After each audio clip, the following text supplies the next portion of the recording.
ডিম খেতে আমরা প্রত্যেকেই কম বেশি কিন্তু বেশ ভালোবাসি। আজকে তাই তোমাদের সাথে দারুণ একটা রেসিপি শেয়ার করছি, ডিম কোরমা। একবার এভাবে বানিয়ে খেয়ে দেখো, দারুণ খেতে লাগে আর খুব তাড়াতাড়িও এটা হয়ে যায়। তবে চলো দেখে নেওয়া যাক আমি এই ডিম কোরমা কেমনভাবে তৈরি করি। গ্যাসটাকে হাই ফ্লেমে রেখে জল বসিয়ে দিয়েছি, তার মধ্যে ডিমটা সেদ্ধ হওয়ার জন্য দিয়ে দিলাম হাফ চামচের মতন নুন। জলটা যখন টকবক করে ফুটে যাবে, প্রায় 7 থেকে 8 মিনিটের মতন ডিমটা ফুটিয়ে সেদ্ধ করে নামিয়ে নেব।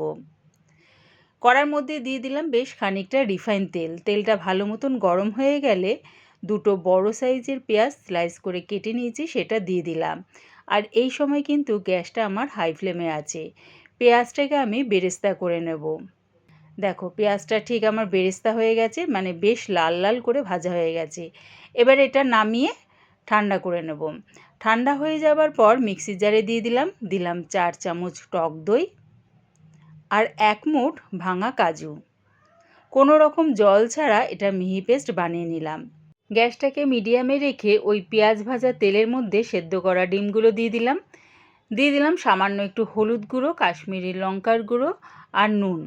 ডিমটা ভাজার মতন সব কিছু দিয়ে ডিমটা হালকা করে ভেজে নামিয়ে নিলাম। তোমরা চাইলে ডিমটা ভাজতেও পারো, আবার না ভেজেও করতে পারো। ওই তেলের মধ্যেই ফোড়নের জন্য দিলাম 2টো দারচিনি, 4টে ছোটো এলাচ, 1 টুকরো জয়িত্রী আর 2টো শুকনো লঙ্কা। ফোড়নটা একটু ভাজা ভাজা হয়ে গেলে এর মধ্যে দিয়ে দিলাম 1 চামচ আদা রসুন পেস্ট। আদা রসুন পেস্টটা দিয়ে একটু নাড়িয়ে চাড়িয়ে দিয়ে দিলাম হাফ চামচের মতন কাশ্মীরি লঙ্কার গুঁড়ো আর সামান্য একটু হলুদ গুঁড়ো।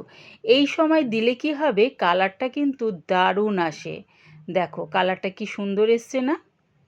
এবারে দিয়ে দিলাম ওই পেস্টটা, বেরেস্তা, টক দই, কাজু বাদামের পেস্টটা দিয়ে সব কিছুর সাথে ভালো করে মিশিয়ে নিয়ে কষিয়ে নেব।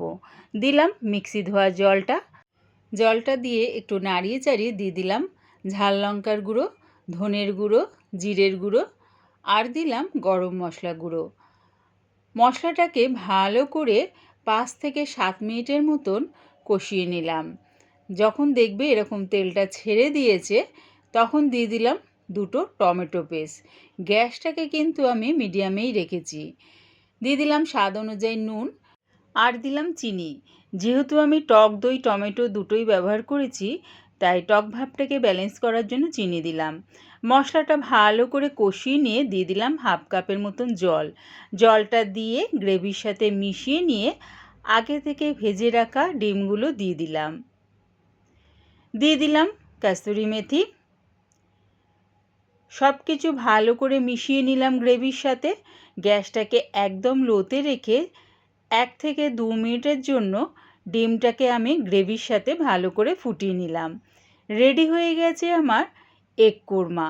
একবার এটা বানিয়ে খেয়ে দেখো, দারুণ খেতে লাগে। মনে হবে যেন ধাবার স্টাইলের এগ কোরমা আমরা বাড়িতে বসে খাচ্ছি। পুরো ভিডিওটা দেখার জন্যে প্রিয়া ইপসা কিচেনের থেকে তোমাদের সবাইকে অনেক ভালোবাসা রইল। আমার এই এগ কোরমার রেসিপিটা ভালো লাগলে প্লিজ আমার চ্যানেলটিকে সাবস্ক্রাইব করে দিও।